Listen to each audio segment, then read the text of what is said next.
I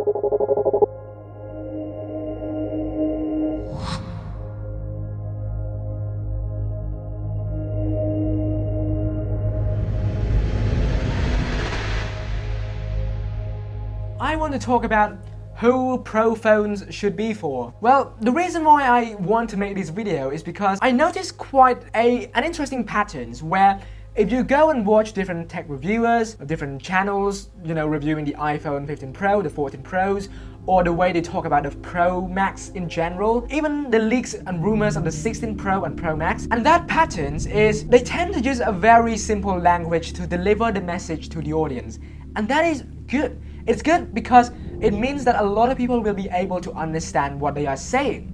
But what I also notice is that because they use such basic terms, it also kind of unintentionally mislead people into thinking that the 15 Pro or Pro Max, that is the phone that they want to get. And that is when the problem sort of started, because you get people who don't fully understand about the phones wanting to buy a phone that they might not need at all. And I'm sure you see it quite often where you see a lot of people using the iPhone 15 Pro or Pro Max and they complain that the cameras and everything looks the same. But the 14 Pro and the 15 Pro, they are completely different because the 15 Pro allows the phone to be able to record in Apple Lock, which in professional terms means that you almost have an ability to match your iPhone cameras to your, let's say, Sony or professional cameras. Not fully, but at least you have a lot more details to work with the Apple Lock. And that is great for professionals. But for the normal consumers, for a lot of the time,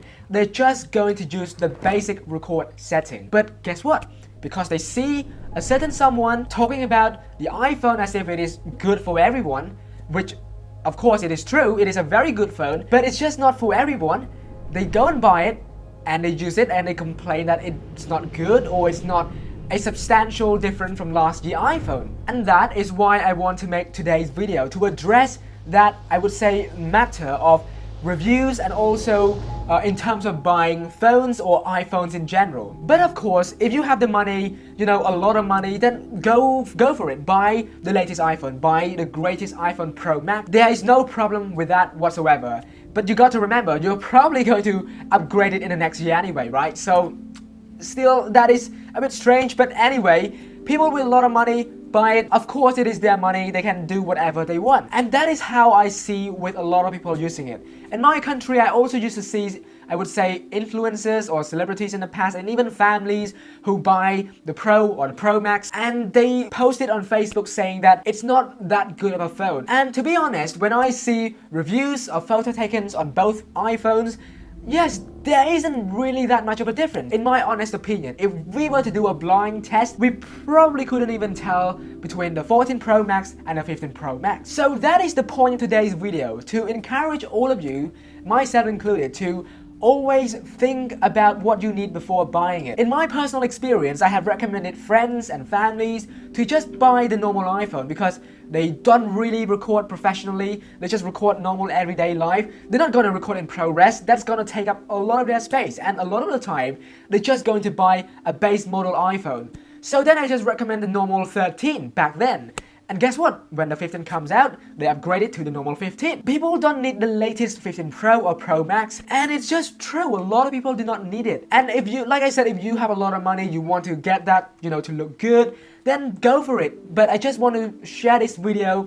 I would say, hopefully this resonates with a lot of people who are quite financially limited. Always think before you buy. And another problems that I have with, those kind of videos, which I would say that they don't do it intentionally, they want to make their message easier for people to understand. It just creates a problems where people don't understand the phones, they think it is a perfect fit for them, they go and buy it, other people see that they bought it and they also want to buy it, and then some people, they see it, they buy it, and they overspend, they lose quite a lot of money that they could have saved up for other things.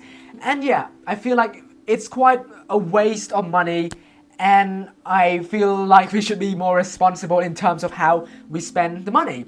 So yeah, that is my opinions in today's video. I actually recorded this video once already. I had to do it again because I stupidly left my mic behind me. So yeah, the audio was messed up. But anyway, enough of that. I also want to know your opinions in today's video. How many iPhones have you owned? How about your experience with Pro phones? How were they? Do you think it is worth it to get the Pro phones? Yeah, leave it in the comment section down below. And with that being said, thank you guys so much for watching this video, and I will see you all in the next video. Thanks, goodbye, and peace.